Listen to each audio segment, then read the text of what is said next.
6.4.5 using array to summarize a survey's result. अब हमारे पास एक सर्वे है, उसका रिजल्ट को समराइज करने के लिए हम लोगों ने एरे का यूज़ किया है। सर्वे क्या है हमारे पास, 20 student were asked to rate the quality of the food in the students cafeteria on a scale of 1 to 5। अब हमारे पास 20 स्टूडेंट्स हैं, उनको कहा गया है कि आप अपने कैफेटेरिया में जाकर वहाँ पर आप लोग जो भी फूड की क्वालिटी है उसकी रेटिंग करें, और उसका स्केल क्या गिवन है 1 to 5 तक। 1 का मतलब होगा जिसका स्केल 1 आएगा, इसका मतलब ये चीज़ें जो है ये अच्छी नहीं है कैफेटेरिया में, और 5 का मतलब होगा कि ये बहुत ही अच्छी है यानी एक्सीलेंट है।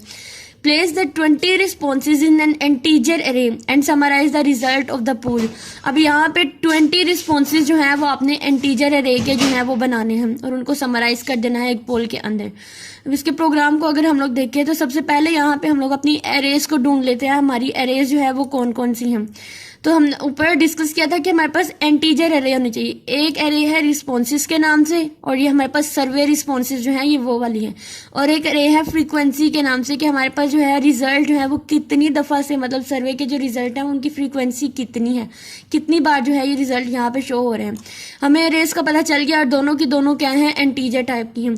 उसके बाद इनका साइज क्या है, अब देखिए ऊपर सबसे पहले साइज था, रिस्पॉन्स साइज था 20, रिस्पॉन्सेज का साइज था 20। ऊपर उन्होंने इसको सिम्बोलिकली कांस्टेंट के तौर पर डिफाइन कर दिया। आप इसको इन दोनों को हटाकर यहाँ पे 20 और यहाँ पे भी 20 लिख सकते हैं, लेकिन ये ज्यादा इजी रहता है कि आप इसको ऊपर प्री प्रोसेसिंग डायरेक्टिव के तौर पर इसको आप लोग रिप्रेजेंट कर दें।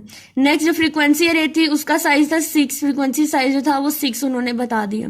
अब उसके बाद इनिशियलाइजर लिस्ट यूज की है खुद से कि जो मतलब फूड की क्वालिटी की रेटिंग है वो 1 है, 2 है, 5 है, क्योंकि 20 हम लोगों ने बनाने हैं, 20 रिस्पॉन्सेज चाहिए थे हमें, तो 20 ही हम लोगों ने इसकी रेटिंग के जो भी स्केल्स थे 1 to 5 उस स्केल के अंदर अंदर रहते हुए हम लोगों ने अपनी इनिशियलाइजर लिस्ट जो है उसको तैयार किया है।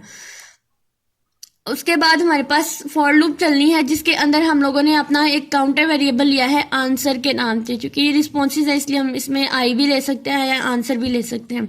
इसके अंदर हम लोगों ने जो कंडीशन लगाई है कि हमारा जो आंसर है वो लेस देन होना चाहिए रिस्पॉन्सेज साइज से, यानी 20 है, इसका मतलब इसकी 20 की रेंज कहाँ से होगी, 0 से लेकर हमारी 19 तक, तो इसलिए लेस देन रिस्पॉन्सेज साइज है।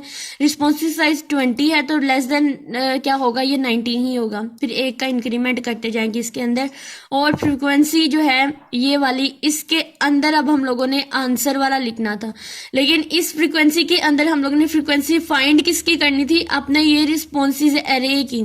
अब इस रिस्पॉन्सेज एरे को हम लोग इस फ्रीक्वेंसी वाली एरे के अंदर लिखेंगे, और इस ये जो रिस्पॉन्स साइज था इसको हम लोगों ने किसकी कंडीशन दे दी थी, आंसर की, तो आंसर हम लोग इसके अंदर लिख देंगे, ठीक है। यानी फ्रीक्वेंसी वाली हमारे पास एरे चलेगी, उसके अंदर हमारे पास चूंकि फ्रीक्वेंसी किस चीज की फाइंड करनी थी, रिस्पॉन्सेज की, इसलिए रिस्पॉन्सेज वाली एरे जो है वो फ्रीक्वेंसी की एरे में एज अ साइज यूज होगी।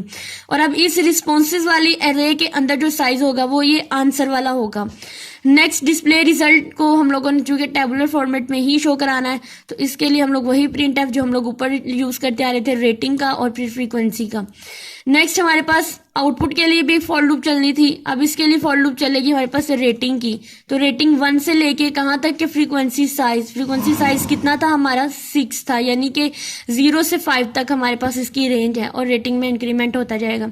फिर प्रिंट ऑफ कराने के लिए रेटिंग हम लोग शो कराएंगे, और फिर फ्रीक्वेंसी। अब ये फ्रीक्वेंसी के अंदर हमारे पास इंक्रीमेंट हो रहा था हमारे रिस्पॉन्सेज के जो भी एरे थी उसका, तो इसके अंदर हमारे पास रेटिंग वाली फ्रीक्वेंसी आ जाएगी जो हम लोगों ने ऊपर इसको इनिशियलाइज किया हुआ है अपनी लूप में काउंटर वेरिएबल के तौर पे।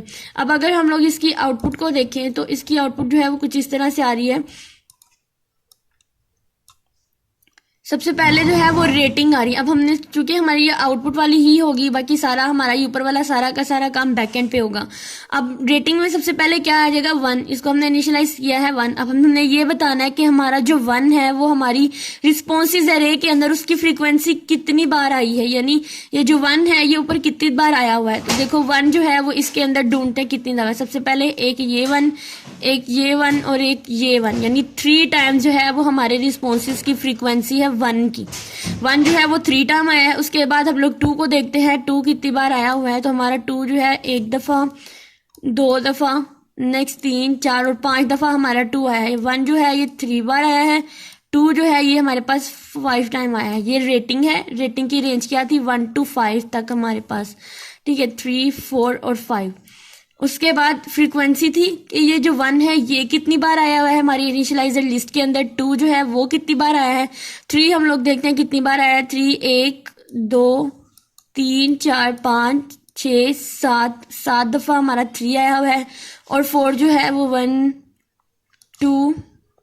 2 बार हमारा 4 आया हुआ है। उसके बाद जो 5 है वो 1, नेक्स्ट हमारे पास 2 एंड 3 बार ही हमारा जो है वो आया हुआ है 5। अब हमारी ये रेटिंग वाली लाइन ये है और फ्रीक्वेंसी वाली वैल्यूज जो है वो ये है।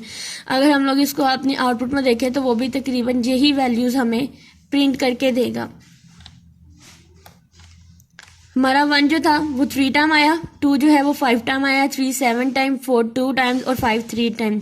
अब यहाँ पे फ्रीक्वेंसी काउंटर जो है वो इंक्रीमेंटेड कैसे होगा?